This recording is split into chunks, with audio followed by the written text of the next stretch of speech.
Hello everyone, CD Racing here, and welcome back to a new series for a new game here on the channel. This is EA Sports F1 25, and I'm so... Whoa. Who is this?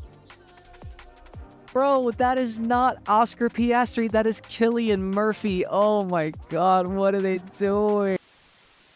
Alright, so besides a brief freak out and an interlude over disrespect to my favorite driver on the grid, I am very excited to be bringing this series to you guys. I pre-ordered the game. I wanted to get content out before it dropped for everyone. So if you are a member of the channel and you've already been subscribed, welcome to the new series. If you're new here because you're curious about F1 25, I'm going to give you a huge deep dive into the progress and starting principle of F1 25. And as you can see in the background, we're going through a little bit of an introduction section. I'm going to skip around a lot of this. If you guys want to know, like, a scene-by-scene shot of what the career mode looks like this season, I have uploaded a no commentary video that I will link in the description if you want to see exactly what it looks like when you start a new save file. But for the sake of time, we're going to cut through, show you my character, show you my team that we're going to sign for, and besides that, let's get into it.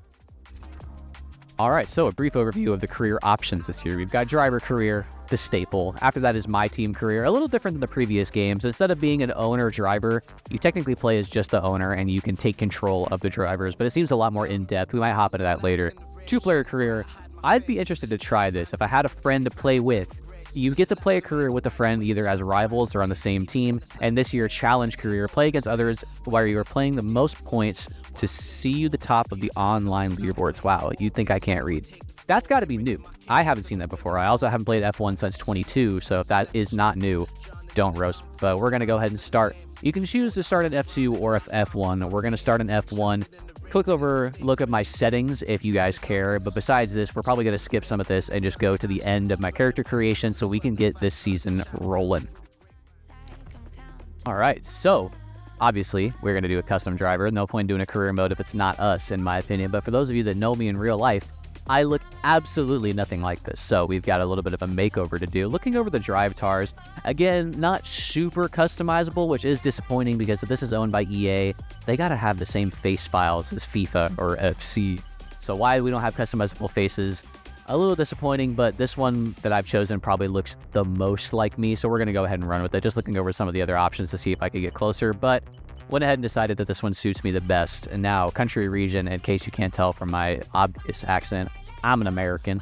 Go ahead and enter my first and last name. I wish I could pretend that I cared about my privacy, but my name on YouTube is literally my government name, so there's no point in hiding it.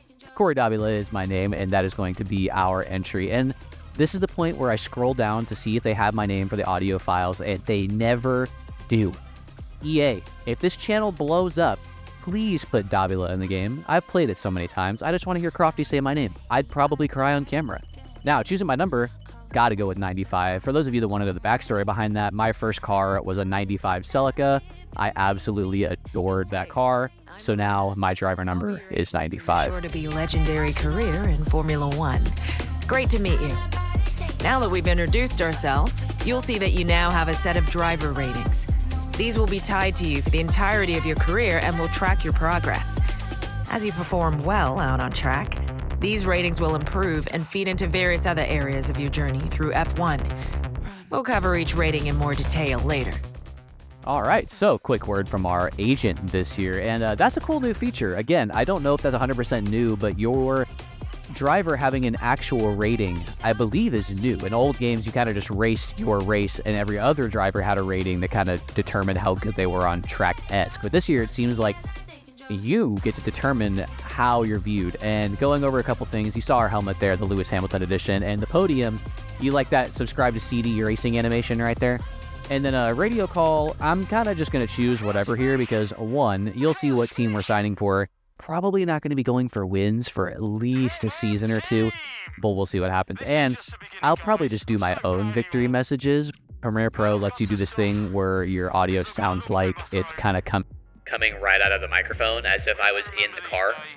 So that's pretty cool. So I went ahead and listened to all of these just out of curiosity. And again, if you actually want to listen to all of these and see the full process of starting in career mode, I made that no commentary video. But for now, we're going to go ahead and skip this and get to the finalization. All right, so that is our character. That is Mr. Corey Davila. Now, where are we going to be starting? We get to choose our Drivers Academy. And we have so many options here. Mercedes, which feeds into Aston Martin and Mercedes. Ferrari with Ferrari and Haas. Some solid options there. Haas would not be a bad one. Red Bull, I'm not going to be a second driver for Red Bull. I'm not going to elaborate further. I don't really think I have to. There's a lot of prestige here, like most of these teams. Alpine. We also have McLaren, which is in a great place. Obviously, my favorite drivers from there, Oscar Piastri. Williams, super, super well-known team. They've been struggling the last couple years, but in my opinion, I think they're taking 5th or better in the constructors this year. Argue with your grandma. And Kick Sauber. I don't really know what to say about this team. They're kind of I've lost track of who they used to be. But despite what y'all might have thought I was going to choose, I'm going to sign with Williams. There are so many teams to choose from and so many decisions to make, but I like the cut of Williams' jib. Now, I would sign for McLaren, but like I said, they've got a lot of things going for them. Realistically, I don't think I could choose between Lando or Piastri, even though Piastri is my favorite driver. The EA games tend to favor him, or favor Lando quite heavily in terms of rating. I haven't checked if that's true this year, but Williams, they're a team on the rise. I'd love to plot myself in there. Maybe go from midfield, always fighting for points, to fighting really hard for podiums. That's what I'd like to do for this team. Now, again, our agent is yapping in the background about how the new career works this year, and I'm going to say it again and again. If you want to actually listen to this, go watch that no commentary video, but we're here to get going, we're here to get racing, and let's go ahead and sign with Williams, huh? All right, so decision time once again. We get to choose who our teammate is going to be. Obviously, like I said, we're going to go with Williams here. Okay, who would you like your teammate to be?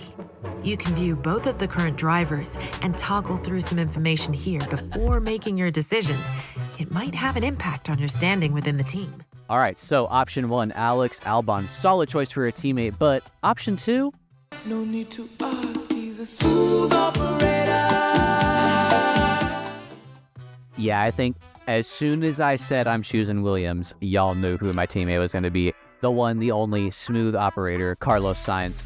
I think our dynamic duo is going to shoot Williams back up to relevancy, be the team that I know we can be. And now it's time to finalize this contract. Let's get it going.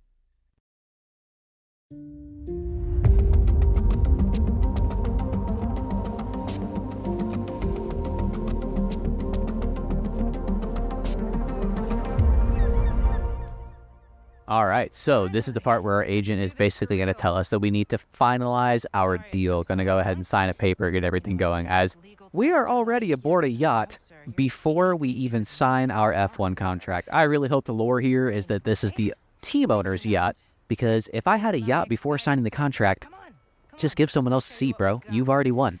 Look at how nice those champagne glasses are. Anyways, besides the rant about how rich my character apparently already is, there is something new to the contract signing this year that I've never seen in Formula One that I'll go ahead and touch over instead of letting my agent do it, because I know the money. Just kidding. Yeah, like I said, watch the no commentary if you want to hear what she said. But the gist of it is, you have to determine this year how much better you are going to be at the end of the season, and that means a lot for your contract. So, like I said earlier, we started with a driver rating. We are going into the season with a driver rating of 65, and we get to choose what we want our level to be at the end of the season. Now, obviously, the higher we set the goal, the higher the expectations, the higher the rewards. So, I went through a couple different thought processes here. It won't even let you sign a contract more than one season. I guess that makes sense because we're a rookie. You don't really want to sign a rookie to a 4-year deal in case they're washed. But after thinking, I thought, let's just go all the way to the max. I'm just kidding with you. I'm not going to do that. I went ahead and thought about it for a little bit, but dialed it back to 70. I figured a 5-point increase over the first season was doable, especially in Williams. I feel like the expectations of me aren't going to be super high, but we'll see how it goes. A little background here. Like I said, I haven't played a Formula One game in a very long time, and I've honestly been only making rally content for the last 6 months. So I believe I played on 75 difficulty. I think that's technically hard mode. I used to be really good, so I think 75 is a good starting place. Obviously, we're going to find out when the first race commences, but if you see me making a lot of mistakes, don't think I'm that awful. I'm just rusty. Maybe that's me coping. And now, this is the part where you go over every single tab in the new career mode. This is the stuff that I said we're going to skip, and we're going to do that right now. And now it is time to advance time. One of my more ideal features in the F1 games, I know a lot of games have skip time features, but this one, like seeing the weekly resources come in, seeing that your teammates putting in the work tool too, it's pretty cool to see. And now for the grid reveal. I don't know if they're going to animate me in this or not. I would assume they would, but I want to see just how cool it gets. If I'm just like squatting next to the car, that's all right. But if I'm like talking to the guys, dapping them up, that's pretty cool, but we'll see. And this is a point I want to touch on as we're loading in here. Someone tell me in the comments if this is just a me problem. Has anyone else had problems with really long loading times? I mean, I know my PC isn't top of the line, but this is just a loading screen for a cinematic, and we were there for a while. I mean, I've loaded up Elden Ring faster than this, and that game is massive. But looking over the cinematics, we got all the teams here. We got Alpine, we got Aston Martin, Haas, Red Bull, McLaren, Ferrari. We're all here. The gang's all here. There is me squatting by the car. I called that. And now we got the teams all lined up. Look at us all serious, acting like we hate each other. When really, if you follow Formula One outside of Drive to Survive, you know nobody on this grid particularly hates each other. They're all just dudes driving cars fast, trying to make it past. You know what I mean? And now, look at the lineup for the season. I'm hoping for excitement this season. I have a feeling it's going to be a banger. The games tend to always be a little bit more close and exciting just because, I mean, it's always so unpredictable in these games. I mean, I've had career modes where Williams 3 years ago were winning races for no reason. So anything is possible in these careers, and I'm hoping to capitalize to the best of my abilities. I know this season, realistically, Williams is going to be fighting for points every weekend. I hope to be right there with them. Carlos have a 90 rating. I'm thinking, unless I absolutely flub it up, I think it's going to be a really good season for us. Let's go ahead and hop into practice one. I know you guys have been waiting for almost 12 minutes for me to finally drive the car, and it's finally time. First time in the car. Let's do this. The long wait is over. This is it, a brand new season. And before the show gets well and truly underway, we've got the all-important matter of a free practice session. It's great to be back. Great to be back indeed. I mean, not for me, but as far as the season is concerned, we are back. There we are, slapping that helmet on for the first time this season. I'm excited.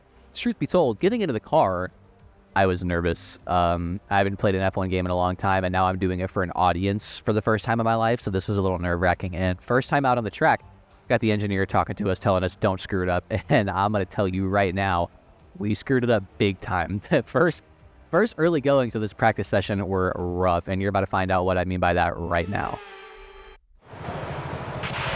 Okay, mate, this is the first running of the real car. Now, I know it's a big ask, but let's get some useful data and get you used to how the practice sessions work.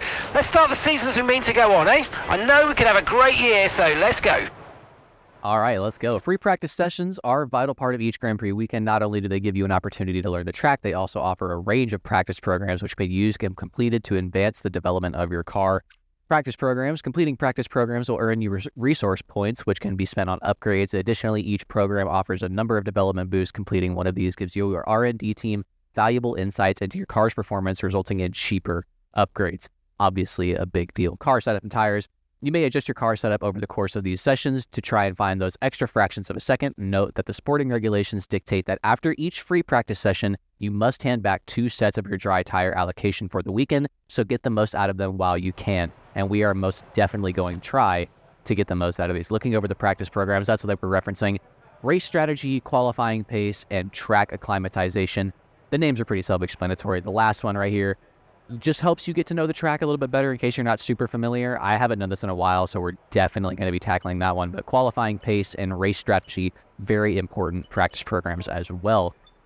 But first things first, let's just see if we remember how to drive one of these cars efficiently, especially because I haven't played an F1 game on my new wheel, and y'all will learn not remembering the button mappings is going to plague us this entire weekend. I'm going to go ahead and put out a PSA right now. I left rewinds on for the sake of if I got into a crash like lap 3, I'm just going to rewind. There's no point in wasting an entire episode if I just had a minor accident lap 3, but the triangle button, which is used to rewind, is right next to the square button, which is used to radio your engineer. And every time, and I'm not even exaggerating, almost every time I tried to talk to my engineer, I accidentally hit that rewind button. So if you guys see the footage kind of like glitch or it looks like it transitions in the middle of the race, I accidentally hit the rewind button like 30 times over the course of this week. So that's what this is. I promise I don't rewind every single time I make a mistake. You'll see in the race, if I mess something up, I'm going to stick to it. I'll admit my mistakes. But for now, in practice, look at the speed. If you guys have only watched me play Dirt Rally 2, the speed of these cars is going to blow your mind. Almost about 190 miles an hour down the back straight. We got to get used to the car first. You'll see me hitting braking lines. I don't like to drive with racing lines on, which as you can see early goings kind of bites me in the ass. But I treat sim racing not only as a hobby, but as a genuine way to improve myself. And I feel that racing lines are way too much of a crutch. Ironic I say that as I absolutely send it off the track. It's been a while since I've been to Australia. Okay, let's get the dirt off the tires, get a feel for the car. Look at the rapid acceleration. And again, if you've never played a Formula 1 game, this GUI is probably freaking you out. So I'll go ahead and explain it real quick. Top left, that's my current position and timing. It lights up as more people take to the track, obviously. Top right, again, shows my position and my current timings, as well as my splits for the Section 1, Section 2, and Section 3 of the course. Bottom left of this track map, you can see all the cars on track. That one's pretty self-explanatory. Bottom right can be a couple different things. I like to have this one open the entire time. It shows how many laps of fuel I have left, my current front brake bias and differential, which I can adjust while I'm racing, and my ERS levels, the electronic hybrid engine. I can choose how potent that is for the car because the battery is not infinite. And that brings us to the thing in the middle. Battery 100% shows you your battery level. Obviously, you've got fuel, problems, gear indicators, speed, RPM. There's a lot to look at here, but the one to look at on the bottom, brake and gas inputs. If for some reason you guys are watching this and thinking, wow, he's better than I am, I gotta say, yikes. And maybe wait till the second or third episode to say that. But in all seriousness, if you're watching this and you want to learn from anything that I do because I happen to be quicker than you, that little thing in the middle that shows brake and gas input are going to be great indicators for my particular driving style. Now, I'm going to go ahead and say right now, I am by no means an expert, but I will be very transparent with what I'm doing, why I'm doing it. If I make a mistake, I'll tell you why it happened, because I like to make y'all laugh. I like to make the video entertaining, but some of you people do come here to learn some things about sim racing, and I love conveying whatever information I happen to have on me. Now, you guys don't care about tuning the car. I didn't actually tune it for this weekend anyways. Let's go ahead and skip to the first practice session of me actually pushing the car, see how it goes. All right, so choosing to go for the flying lap here. We're going on our first actual attempt to push the car. Right, try to nail as many corner gates as you can. The faster you get through each corner, the higher the score. You'll need to deploy your DRS in the DRS zone as well. All right, so you heard the engineer. Hit the little gates. You'll see what we're talking about as soon as we're on track. They're pretty hard to miss. And early goings here, just trying to get a relative handle on the car. I mean, it may look like I'm moving, but by Formula 1 standards, I'm driving pretty bad here, trying to hit the line as well as I can. Haven't really hopped in one of these cars in years, so don't judge me too hard on how kind of mediocre this is going to be. Going into the end of turn 1, and my braking zones were a little off. Actually, going into that first corner, not bad, but several times throughout the weekend, I will absolutely whiff that braking zone. And as you can see, I've already red lighted a sector. If you miss a gate completely, you actually, over the course of the entire turn, miss out right there. You see me, I missed that gate going into the corner, and the rest of the corner, they don't care about tracking gates. Obviously, I've already messed it up. So there's about 3 gates per corner, and one that you have to hit for the DRS zone that's actually timing based that we have to look out for. And they track your speed when you cross them. Purple means you're hitting the ideal or quote-unquote perfect time. Green is just like, all right, you were moving, but you can definitely take it faster. And red means you missed a gate or you were going way too slow. You need to work on that corner, and that's how it works. And coming into this corner, as you can see, I need to get my braking zones down. I said I don't like to drive with racing lines, but they are very useful for knowing when you need to hit the brakes. So early goings here, I need to learn to not push so hard. As you can see, we have to wait an additional minute, almost 2 minutes, for them to fix that front wing damage. And realistically, I probably just cost the team about $100,000 knowing how expensive these front wings can be. So after getting berated by my engineer, not really, Mark's a chill guy, we're going to try it again. Take 2. Let's do this. And this is going to be the only other lap I show you from practice, because besides me sending it off the track quite a few times, not really much of note. I'm going to do the practice program for the race strategy so I know how much fuel I'm burning at the rate at which my tires degrade so that I can get the best strategy for the race, which, spoiler alert, the mechanics whiffed anyways. I personally think that the strategy that we take in the race doesn't work out for us as well as it could have, but you got to get there to see what I'm talking about. And second attempt, track acclimatization right behind Nico Hulkenberg. Let's see if we can lock in here hard on the brakes coming into turn 1. Maybe a little bit too early. Definitely could have gotten on the gas earlier, but we need to keep our composure out of that high-speed zone. Not sure if we'd love tap that wall there. I can't be too sure. And then coming into the braking zone, a wild dive bomb attempt on Hulkenberg. He's obviously not on a flying lap. I thought he was going to get more out of the way than that, and I think we avoided major damage in the collision, but probably should have just bailed on that lap and tried it again. But we're going to push on anyways, hitting quite a few green and purple sectors. So as you can see, second attempt pushing the car, we're already doing a little bit better. We finally red flag or red zone our first corner, but otherwise, we're moving compared to what we did in the first lap. And for those of you that race Australia and wonder why I'm on the right side of the track right now, like I said, it's been a while. I'll fix that, don't worry. Coming into the very high speed section right here, you just flick the car into that corner. I wish I had these turn numbers memorized. I'm so sorry. It's a lot easier to map out the track when I tell you the turn number, but for the life of me, I can't remember it. And right there, you see, you get red zoned if you enter too slowly. So I hit the brakes way too high or too early coming into that corner and approaching with that little speed. They're like, nah, that's not a competitive time at all. Red zone for sure. But you get 3 attempts in these practice programs. So coming into lap 2, we need to improve on a 335 to even hit the target for this practice program. That's a 350. We want to do better than that. 470 or better is the perfect score, so we're going to try our best to hit that. Coming into turn 1, keeping massive speed, trying to keep it over the yellow line, powering out early, a little bit of wheel slip. We let off the throttle adjusted, and we're going to go down here. Looking for the 100-meter board is where we want to brake. And as you can see, we braked way after that.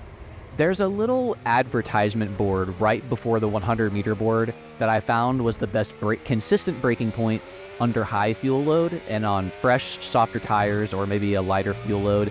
Slamming it at that 100-meter board if you don't lock up is what I experienced to be kind of like the max for the braking zone of that corner. But I mean, that just shows you how ridiculous Formula 1 is. Going 180 miles an hour and only braking 100 meters before the turn-in is baffling. Like, if you've ever driven a car quick, you understand that street cars take significantly longer to slow down. I mean, my daily driving Civic, if I'm doing 80 miles an hour and something hops in front of me, I'm hooked. No amount of rev matching and slamming the brakes is going to stop me from there. But these things, you see, I slam the brakes instant. Look on the top left of the display on the wheel. That's where we track our speed. Next time we're going into the braking zone of a high-speed corner or like a long straight into a hairpin or something, watch those numbers drop when I slam that gas pedal and just realize how absolutely ridiculous these cars are. As we're apparently starting to get a decent hang of the car now, it looks like our score was only a couple points above our last one, but we have one more left to try and get the perfect score. Coming into turn 1, purple sector all the way. Turn 2, power out when you can. Don't be caught off guard by the fact that you're going fast. You can't really floor it out of that corner unless you are really moving. Again, braking a little past 100-meter board, and you see me oversend it. So I am learning this. This is a practice session, so I'm doing track acclimatization, but I'm taking mental notes. If I send it too far, I need to brake a little bit earlier. It's all about finding little things on the side of the track that you can use for braking, and that's hard. When you're going 180 miles an hour, it's not like you can read what's on the signs. You have to pick very obvious things that you choose to brake at, and I'll point them out to you for the rest of this lap so you can kind of get a look into what I'm thinking. So coming into here, see those black squares on the right-hand side of the screen that usually show yellow flags? That's where I brake you. Down into 6 gears, flick it in, get on the power when you can. A little bit over the curves there, but manage to keep a hold of it. Open your DRS and go down here. Shoot towards the left-hand side, and right here, there's going to be another one of those black boxes, but you want to brake at the 100-meter board. Again, the 100-meter board seems to be the most consistent place for me. I think you can brake later, but I'm still getting used to the car. I do play with ABS just because for the sake of time, I don't have the greatest rig. I don't really have a fantastic feel on the brake pedal. So trying to consistently not lock up with the brakes for a lot of laps at a time, for the sake of content, I'm just going to go ahead and leave it on. But final lap, we didn't hit that 470, but we did hit a 395, which is our best attempt yet. So now we're going to go ahead and go into the garage. That's all from practice that I'm going to show you. The rest is me just doing the rest of the practice programs, but you don't care. You want to see the intense stuff. You want to see qualifying. You want to see how high can I climb in our very first qualifying session? And the answer may shock you, depending what you've gathered from this practice session. If you've never watched Formula 1 before and you see the way I'm driving, you're like, oh my God, dude, you're going to be on pole. You're hauling. And if you've been playing Formula 1 for a long time, you're watching this like, God, dude, I'd be surprised if you're not 4 seconds off pole. And honestly, I get it. But check yourself before you wreck yourself. Let's go to qualifying.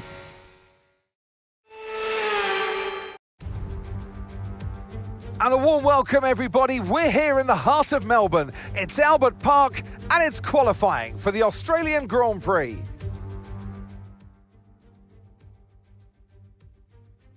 All right, so qualifying for the Australian Grand Prix.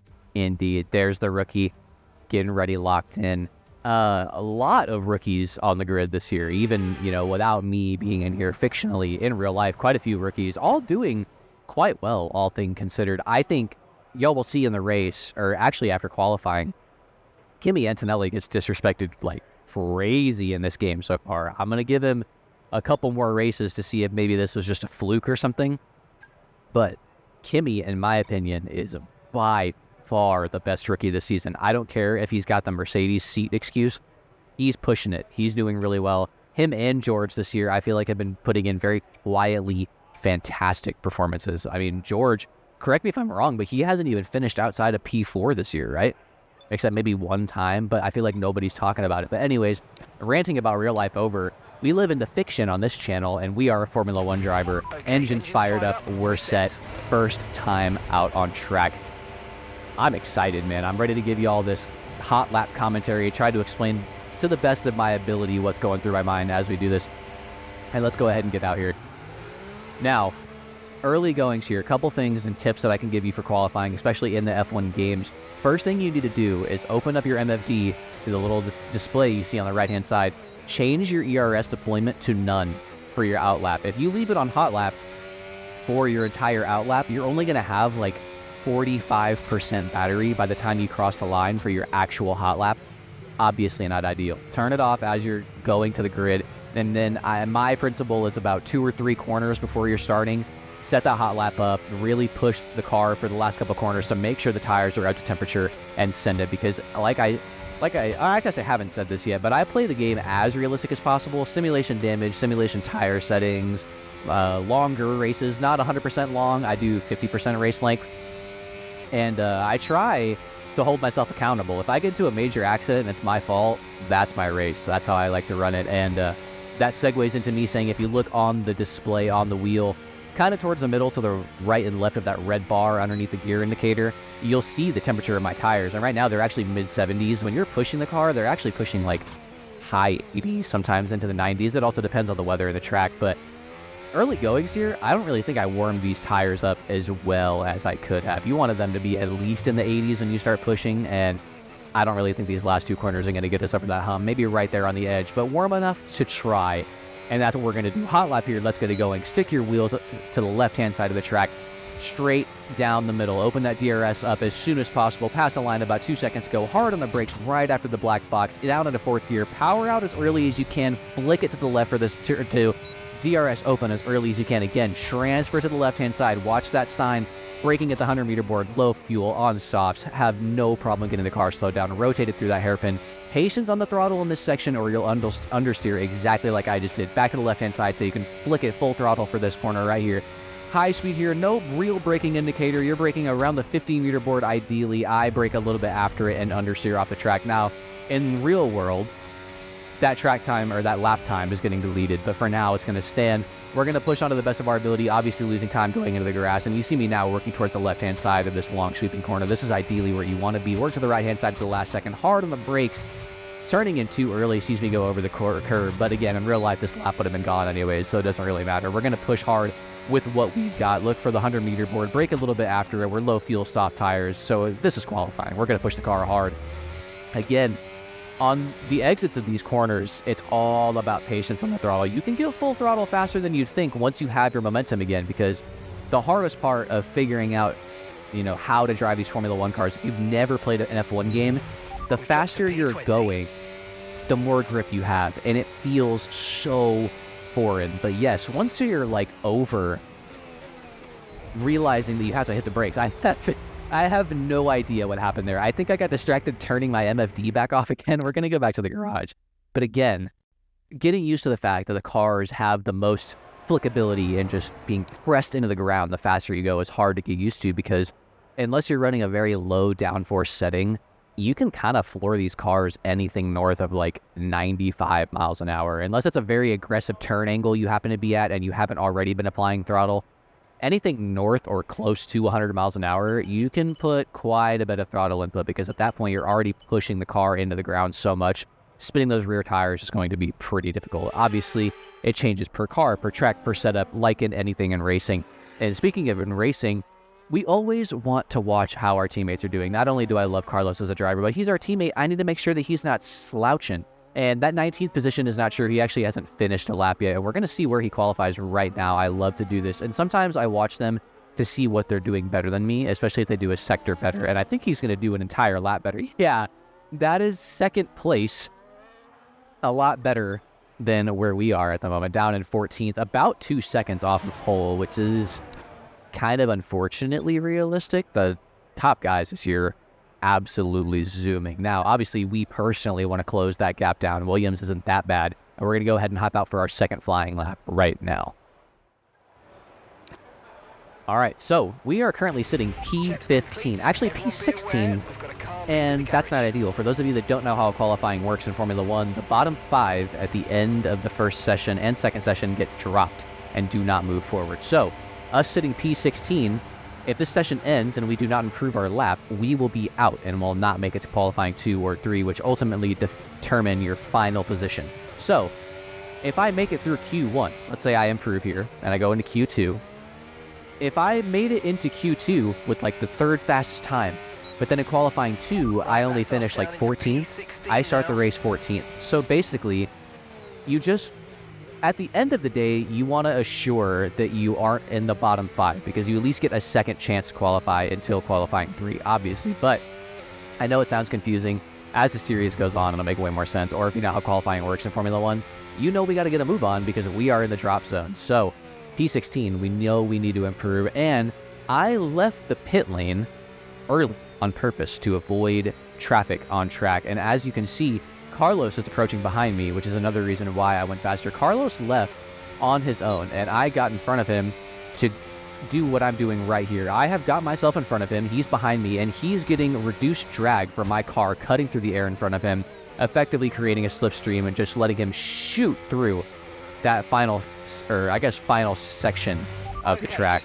Hopefully I helped him out there. I want to be a good teammate. I don't actually know if it helped him out at all, but we'll see what happened with his time. But right now, you got to put us first. Hopefully not hitting too much traffic on our flying lap. I know people are going to start leaving the pit soon, but we've got one shot to try our absolute hardest and get this car across the finish line. So we're going to see exactly what happens here. Getting ready. We want to enter slow so that we can get on the power as early as possible. Left-hand side of the track, going as quick as we can. Open up that DRS all the way up to 8th gear. We're going to hit close to 200 miles an hour towards the end of this straight here. Black box on the left, hard on the brakes, down into 4th gear. Watch your patience on the throttle, and then floor it as soon as you know the grip is there. Watch your exit on the right-hand side so you don't hit that wall. Open up the DRS. Creep your way towards the left-hand side of the track. Brake a little bit past the 100-meter board. Make sure you get that car slowed down a little bit lax. Going to take it tighter. Again, patience on the throttle. Improvements over our first lap. Not as much understeer. Not perfect. Flick it to the left so you can shoot it to the right. High-speed corner right there.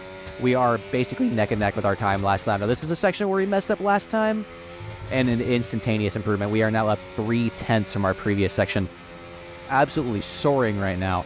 Down the back straight, as you see, as I've said before, we've improved this before. We're now working towards the left-hand side like everybody else does. DRS wide open, flying down this back straight, hard on the brakes to the black box, into 6th gear. Watch that corner, watch the second corner, and power out as soon as you've made it. And now we are up 4/10 on our previous lap time. We're going to brake hard at the black box. Watch your exit on the corner. Get on the gas as early as you can and floor it out. And I don't know what we did differently on the exit of that corner, but we are now up 1.3 seconds on our previous time. I think it's safe to say, unless we butcher this last corner, we have greatly improved on our previous lap, and we are going to check it right now. Open that DRS. We're going to go from 16th all the way up to 7th place, right above Carlos. That is the time that we need to get through to Q2, and get us through to Q2 it will. We'll go ahead and save you the time of watching me drive all the way back to the garage. Let's go ahead and see the results. All right, so results posted. Ended up finishing P8 and P9 respectively after everybody crossed the line. You can cross the line after the timer technically hits 0 if you're on a flying lap, which happens very often in Formula One. I'm sure it's done on purpose for a drama effect. You know, it's literally your last shot. But going into Q2, how about that, huh?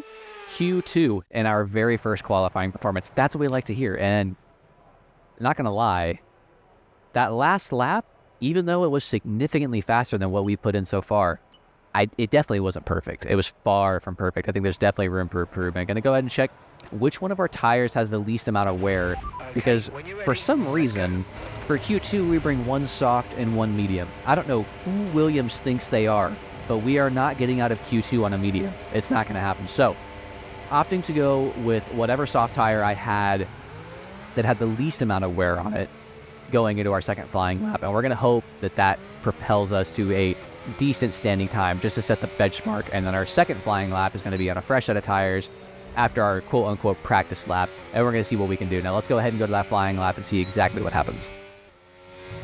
All right, so flying lap number 1 of Q2. A lot of numbers to keep track of. Don't worry, you'll get used to it if you're new here. And going early, again, trying to get on the gas as early as possible so you can be crossing the finish line or start line as quickly as possible. Every 10th matters in Formula One qualifying. Hard on the brakes, past the black box.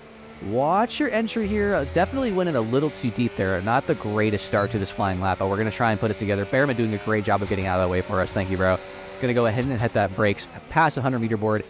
That was a pretty good slowdown right there. Hit that hairpin with a good amount of angle and decent exit right there. Understeered right towards the end there. Again, patience on the throttle is going to be a very big thing to get used to in any aspect of racing. You can understeer very quickly. Hard on the brakes into this quick section, riding all of the track, because if your tires don't cross that yellow line, the time counts. Utilizing all the track is something we are definitely going to take advantage of. Watching for the DRS zone opens up for us. Open that rear wing and start flying down this back straight, easily hitting over 200 miles an hour. Go to the right-hand side, hard on the brakes to the black box into 6th gear. Flick it in a little wide at the apex. Going to let off for just a couple extra seconds and then power out as soon as we can. Again, not the fastest we could have taken that section, but we are on older softs. Hard on the brakes, right at the 100-meter board. Watch your gear coming in, hit the corner, ease on the gas, and then power out just like that once you know you've made it. The car feeling very planted right now. I'm able to get on the gas way earlier than I thought I was going to. Into this last section right here, kind of shoot it over just a little bit. Got the car turned in-ish, but definitely lost at least a 10th or 2 on that last corner. We're going to see what we put up for our first flying lap here. We end up crossing with a 1:21.2, so not anything fantastic by any mean. We're actually a little over a second behind Verstappen, which I'm not that insulted by that, you know what I mean? Now we're going to go ahead and lock back into the garage. Let's see what we get for our second flying lap. All set, we're ready to go, so let's get the car out to the track. All right, so flying lap number 2, a big one here. We currently sit P10, again, right on the drop zone to make it into Q3. Now, if we can make it into Q3 for our first qualifying performance, that is pretty big. So far, I haven't noticed any ridiculous gap in my skill to the AI. 9th and 10th seems pretty accurate to what Williams is doing, so as much as it hurts my ego seeing how far I've fallen for race, 75 difficulty might be where we need to sit, at least until I get back into the swing of things. Maybe we'll pump it up like 2 or 3 points every race, or maybe 1 point a race, because there are like 26 races in a season. We'll see what happens. But going into this final flying lap, the pressure is there. In 10th place, we are right on the drop zone. We're going to have plenty of clear track, hopefully, and we just got to make sure that we qualify. Now, we're also hoping that Carlos hits a better lap, because if I qualify faster than him, he's in the drop zone, and the odds of him getting dropped out by Lewis or any of the other faster vehicles is pretty high. So both of us have quite the task ahead of us. I don't want to knock out my teammate, but I got to put me first, so we're going to go as fast as we can. Funny the speed difference you reach on this back straight when there's no ERS being deployed. I think we hit that corner like 11, 12 miles an hour slower than we normally would, just because the battery wasn't there, which goes to show you how big of an impact the electric motor can make on the car, especially over the course of a race. Now, locking in here, switching the ERS into the hot lap mode, first of all. If you forget to do that, your lap is going to suck. You might as well just give up on the lap if you make it more than 2 corners without having that thing turned on. But we've got it set up. We're ready to go. Lock in here. Power on the gas as early as we can here. Power out of this corner. open up that DRS and send it down the main straight, going as fast as we can to the left-hand side of the track. Watch for that black box. Hard on the brakes right after it, down into 4th gear. Watch the patience on the throttle, a little bit of a flick there as I got a little bit of wheel spin. Flick it back to the left-hand side here, and again, ease it towards the left-hand side, nurse those tires, and then hard on the brakes right after the 100-meter board. Get that car turned in, finding decent turn and angle there, and speed around the corner. Watching patience on the throttle here and powering out early. That's probably the best we've taken that this weekend. Left-hand side of the track, flick it to the right, easy on the throttle. Watch your braking zone into whatever kind of corner this is. It's a very deceiving corner, but you can power out so early. You see me absolutely sending it through there. And now down the back straight. They removed the chicane that was here for a couple years, and now you are back to just absolutely soaring down this little, I guess it's not technically a straight, but you go so quick you might as well consider it one. Hard on the brakes of the black box. We have purple sector. Sector 2, meaning that out of everyone that's attempted a lap this qualifying session, we hit that sector the fastest. So promising degree here. We are up a second on our fastest lap. Just try not to butcher the rest of the lap. Hard on the brakes here, going a little deep, having to catch the car. Lost time there, almost 3/10 lost there. We just have 2 more corners realistically to pull it together. Try not to lose as much time as this. We are still actively losing time. Gaining it right back in that final corner there. My word, we gained so much time back right there. Again, our second lap improving over a second from our original time. We're going to go from 10th all the way up to 4th place. We were really moving that lap. I knew it felt good. That is a 1:20.0, by far our fastest lap of the weekend. And let's see if that is enough to get us into Q3. Come into the pits at the end of this lap. All right, so as you can see, we skipped our first lap this session because it was almost a second and a half slower than what we finished Q2 with. Again, I did opt to use an older set of soft tires, but that is not going to cut it here in Q3. If we get anything better than 10th, especially for my first qualifying performance, I'll already be pretty elated, but we're going to try our absolute hardest, maybe just to improve on the lap. All right, so final flying lap of qualifying. Blessed to be here, but we need to fight to stay, and we have a minute and a half to prove that we can hang with the big ones. Now, going over the line here, I know that this lap matters, and I need you to watch what happens over the course of this lap and let me know where I made mistakes and maybe where I didn't, because something that happens a lot, especially if you're new to sim racing, when the pressure's on and you go on the track knowing that this lap has to count, it's very easy to get in your head and just overthink corners, get on the power too early because you know you have to go faster and you need to keep a level head.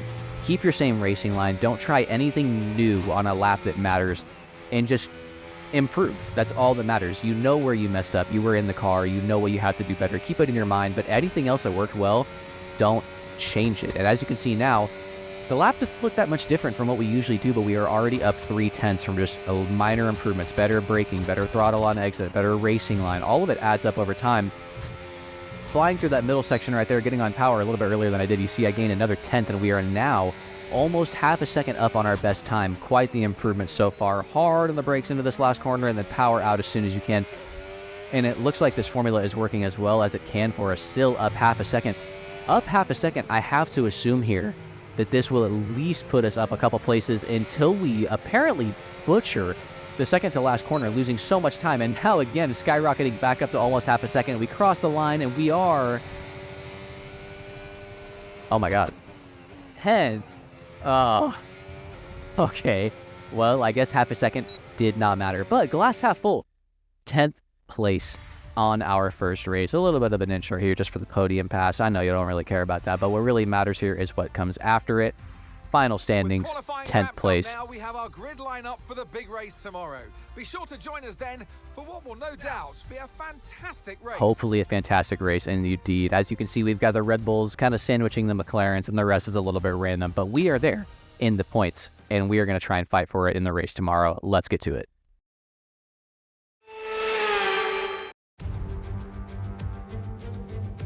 The winter is over. It's time for Formula 1 2025. Yes, that long break that you've all been coping with so well can now be put to the back of your minds. It's on-track action and it's off-track drama.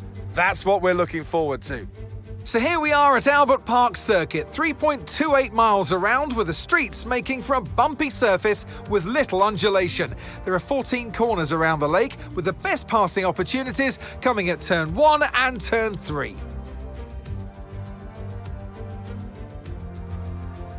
it's time to take a look at our starting grid for today's race. Max Verstappen put in a fantastic lap yesterday, and he'll start from pole position. And Lando Norris lines up alongside.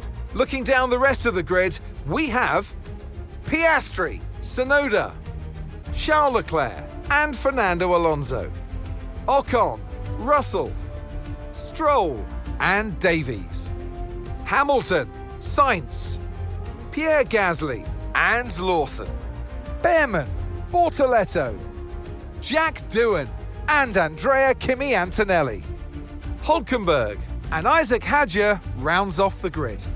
Now it's almost time for lights out, so let's go down to the track. So I'm sure there'll be plenty to talk about this afternoon, and who's going to talk about it with us? None other than Naomi Schiff. Hi, Naomi. As much as I like testing, and I do love testing, and I've really enjoyed the build-up here and all the speculation, I really want to see some action. And finally today, we get some proper action on the track. This is always such an exciting time in the season. First of all, it's the first time they'll be racing their new cars. So that's always an exciting thing for drivers to look forward to. But also, they've had a long time off during the winter break. So it's about dusting the cobwebs off, getting the rust off of their bones, and really getting their elbows out there and having some fun. Okay, here we go. I know what you can do. Don't let me down. All right, so nodding our head yes because we understand. Now, race strategy introduction. Basically, you're just choosing what you want your pit stop schedule to be. If you want to choose it, you can custom make it. You can choose what they told you. And honestly, if you chose or if you did the practice programs for like tire wear and fuel consumption, the strategy that they give you is probably the best one. I mean, you obviously have two choices. Now, hindsight 2020, starting on the softer tires and switching to the hard tires with how common safety cars here are at Albert Park makes the most sense. We're going to take a little bit of fuel out of the car just so we don't overfuel. But other than that, this is the strategy that we're going to rock with for this race. So it's our first race. Let's hope things don't get too crazy. And we'll just see you there, huh? All right, no time to think. Lights go up. Find your revs. Hold it there. Get ready to launch the car to the best of your ability. You see, get ready on the throttle. Watch here as soon as you can. Decent launch from us. Already look like we're going to pass Ocon. We've got cars all around us. Just keep it as well as we can. Braking into turn one. We got Russ on the left-hand side. A little bit of contact on the left front, but it looks like neither of us came away with damage, and we're going to go ahead and push on business as usual. Slot into the train as well as we can. Right behind Russell with Ocon right behind us. Watching your braking zone into turn one. You're going to brake way earlier than anticipated because you are in the train, and the braking point gets pushed back quite a bit. So in order to avoid damage, you see me trailing behind Russell a little bit. I was cautious on the brakes, but now racing in the train, like I said, it's been a while since I played an F1 game, so following the train to the best of my ability, but I might lose some ground and then gain some ground and then lose some ground again. It's been a while since I had to race in a train. You see, exit of that corner particularly, I did not stay with the pack well at all. Panic and hit the brakes again, so I'm going to go ahead and put the ERS into overtake mode, where you can see it just drains the battery, but the car goes so much faster. So to avoid getting overtaken by Ocon, who is right behind me, we're going to throw our ERS into overtake for that back straight, slide back into the corner right here, and now we are racing. Ooh, a little squirrely on the exit of that one, huh? But we managed to keep it in one piece, and now Russell almost a second in front of us, and we want to close that gap before lap 2 because we need DRS to stay with this train, or Ocon, and more specifically Hamilton, is just going to be right behind us waiting for a chance to pounce, and obviously we don't want that to happen. Catching back up with the pack here, take advantage and watch your patience. You see Alonso and Leclerc fighting right now is going to slow them down significantly, so find your line, power out early, slot in right behind Russell here, just flying away on this back straight. Definitely use overtake right there. I opted not to because I figured they were going to be racing, and as you see, yeah, if I had attempted to overtake Russell or stay with them there, all those changing positions, that would have been a kerfuffle. Just find your place, be patient. You've got so much race time. I've got 29 laps and double that for the real guys. You need to keep your patience, and too much patience being kept there. We did not keep an eye on our rear view, and Lewis is going to take advantage of that all day, every day, losing a position. Still up 1 from the start. We are in P9, but Lewis has taken a free position from us, no defense from us. Engineer telling us we've got plenty of spare energy. We need to use overtake, and we're going to take advantage of that right on this back straight. Go ahead and press it early, power up. Realistically not going for the overtake here, but I really care about staying with the DRS train here. If I can literally just follow this pack for the rest of the race and finish P9, that's fantastic for my debut.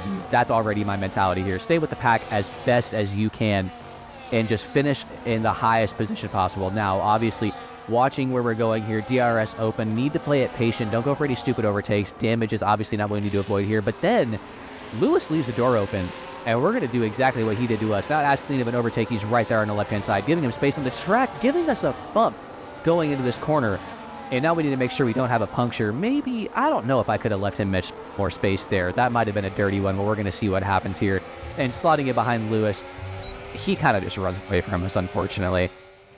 Now, he did not stay in front for long. Coming into lap 6 here, I have caught back up with the pack. They've basically been fighting this entire time here. I believe that's Sonoda, or maybe one of the McLarens at the front of this pack, but whoever it is, their pace is not with the rest of the grid, and we are right back on their tail. Now, yellow flag has come out.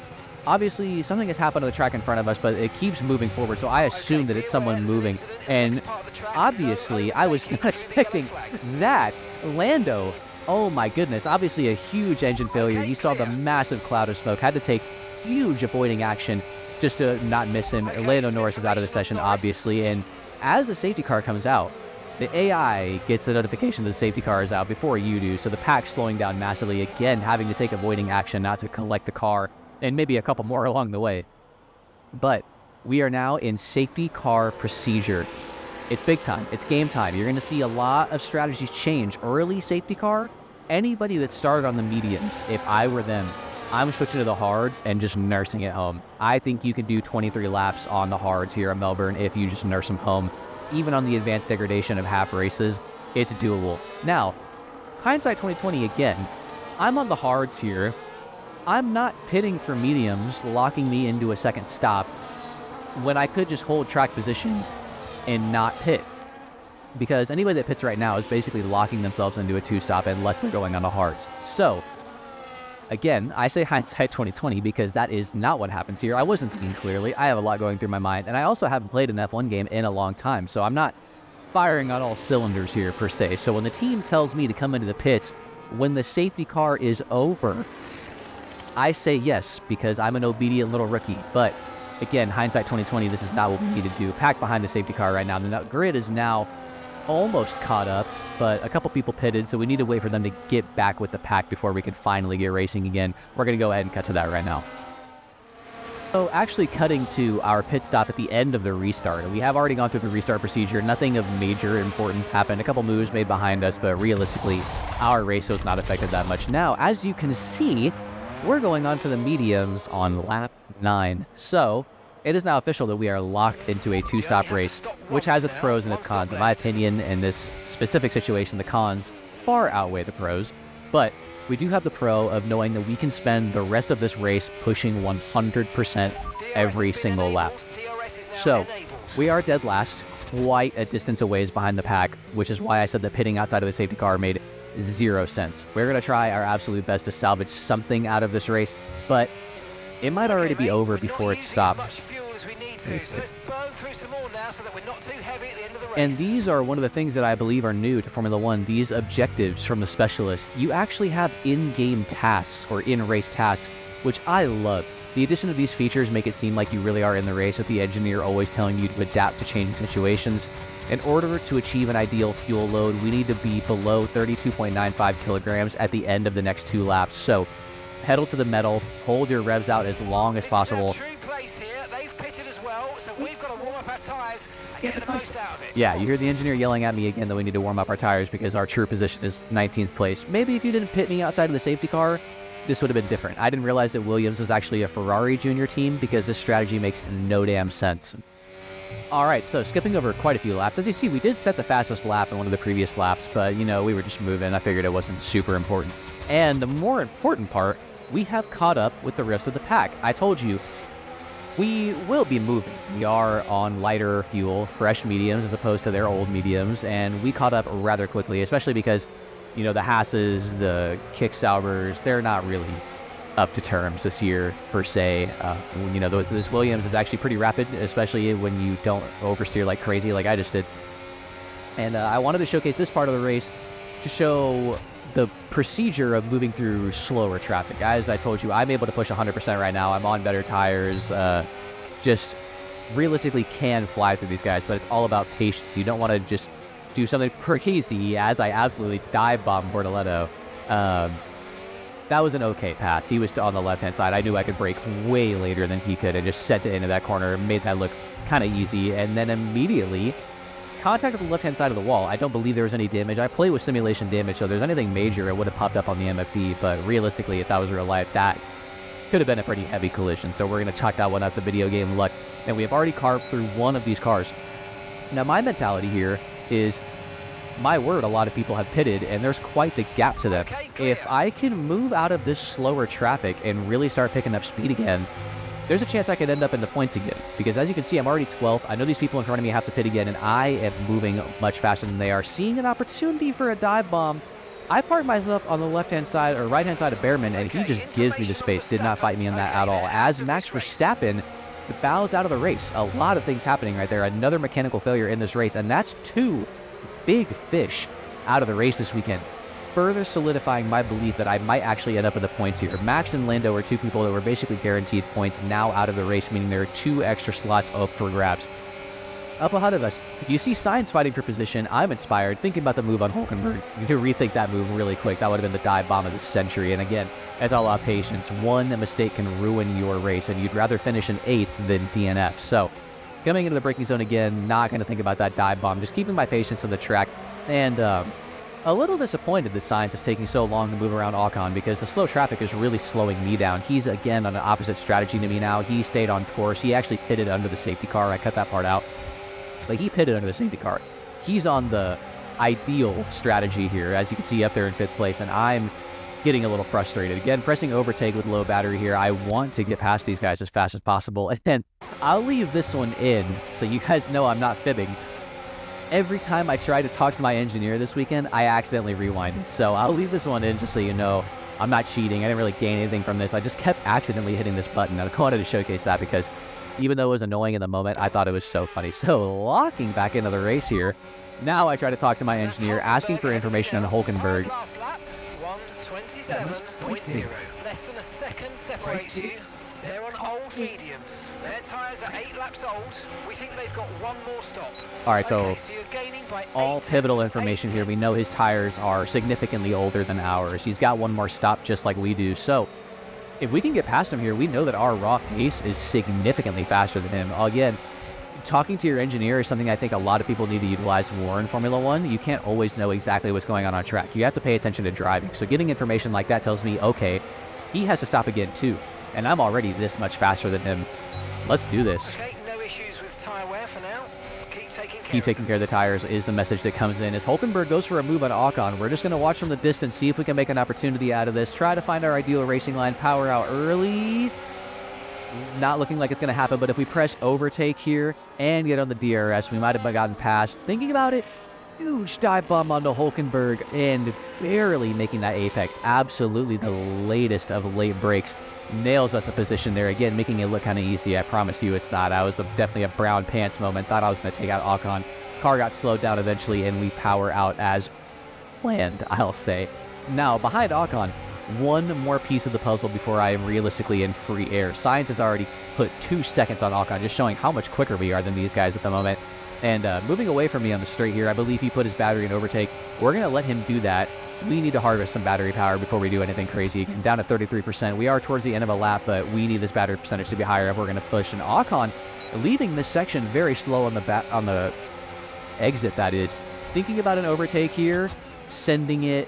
Seemed like too late of a lunge. We kind of eased off the brakes and just slotted in behind him again. No need to risk things here. We are, and now, a decent position, even though it felt like we were definitely out of this race in the beginning there. Hard on the brakes here. Into this final little extended S's section.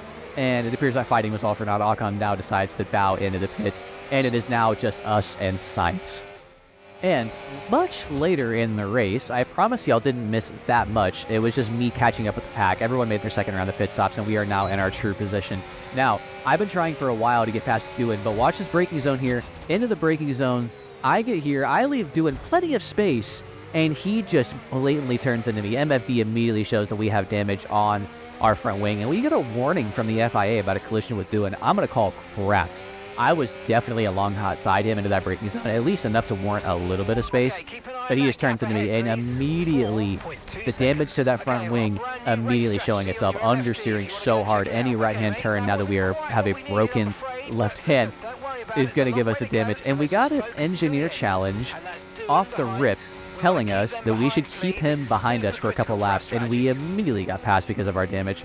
Now, they're going to try and tell us that we should change our strategy because our wing is broken. I'm going to tell them to buzz off.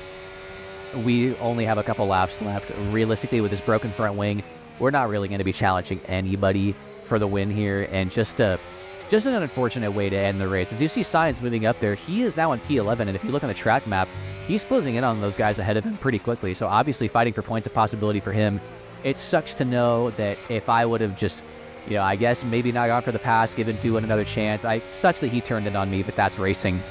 And that's kind of just going to lock us into a rather unfortunate lock here. But if I can't catch Sainz, if I can't fight for the points, I want to show Doohan that I don't need an optional front wing to catch him. And I've got a couple laps to make sure that happens. So gaining back our momentum, coping with the broken front wing. Going into this corner is the first test.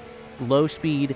Damage to the front wing doesn't really show itself. Right-handers at low speed are going to be okay, but this one right here will be the first test. Now that I'm aware of what's going on, and you see I have to let off quite a bit. The car just understeering so hard on those right-handers. The broken front left end plate really decreases your downforce.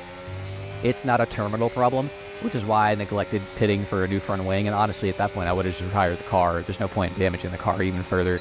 But we have stayed out. We have decided to cope. We are going to chase Doohan to the best of our ability because, honestly, with that turn-in, I got to ask myself, what was Doohan doing? Haha, I'm sorry, that was so bad. I won't make any more like that. But maybe I'm just coping with the fact that my weekend, my perfect rookie debut weekend was slightly ruined by an incident that I feel wasn't really my fault. I'm sure people in the comments, if you watch this far, will tell me if that was my fault or not. But looking over the footage, I obviously didn't rewind a bunch of times, but just watching that footage and racing it as it happened, I feel like that one's kind of on him, and it sucks that our weekend was kind of ruined because points are definitely a possibility. You see Sainz up there on the mini-map catching the Merc quite easily. Again, the Antonelli disrespect might be a little too real here because that Williams shouldn't catch that Merc that quickly, I don't think.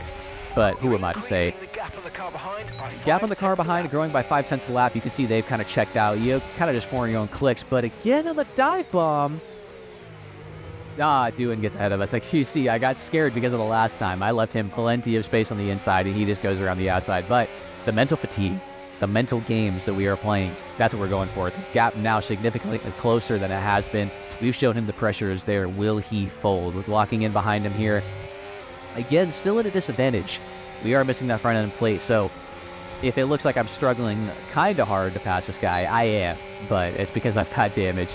Now, with overtake and the DRS open, we have a massive speed difference on the back straight. Slam the brakes at the black box. Does Doohan give us the space behind? He does, and now we have to make sure that we keep it on the track. And because of the way the DRS timing works, because we were behind him at the marker board, even though we have passed him, we get DRS again down this back straight just to further solidify us making that move and make the move we have. We have now gotten past Doohan, and as you can see from the gaps ahead, Antonelli 7 seconds ahead. Sainz just made his pass, probably right around the same time that we made ours on Doohan. And that is unfortunately going to be the best that we get out of this weekend. We get the pass on Doohan, go ahead and make work of him. And things remain kind of okay until the final lap. Doohan makes a final resurgence, and let's see exactly what I'm talking about right now. All right, so last lap racing, final lap of the race. Doohan's still relatively behind us. I put some distance on him, but he might have been saving battery knowing he had an opportunity on the last lap because that gap shot back down. You see he is now less than a second behind in DRS range. I'm going to park it in the middle of the road here in case he thinks about trying a dive down the inside like I've done to him now.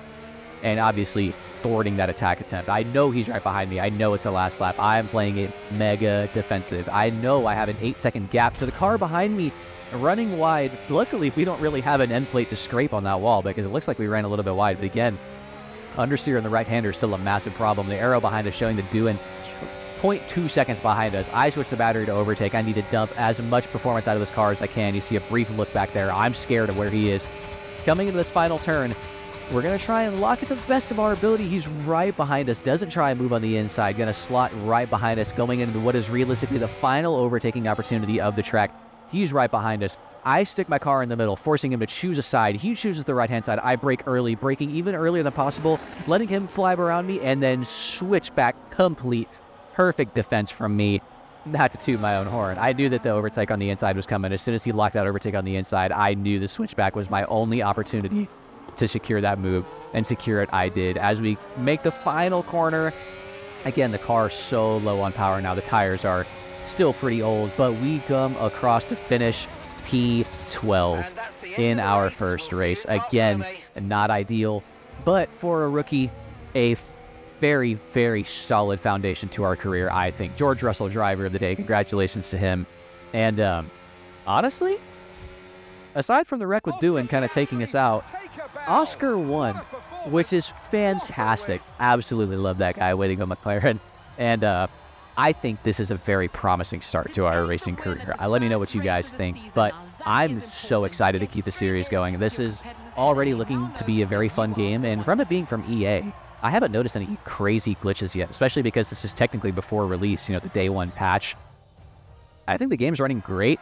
It's going fantastic. Oscar's up there, and in this screen, he actually looks like Oscar Piastri. I don't know what was going on in the home screen, Peaky Blinders-esque moment, but there's that podium. Ferrari fans, get used to it in the game because it's not going to happen in real life anytime soon. I'm sorry, but it's just bad over there. I genuinely don't take that as me being a Ferrari hater.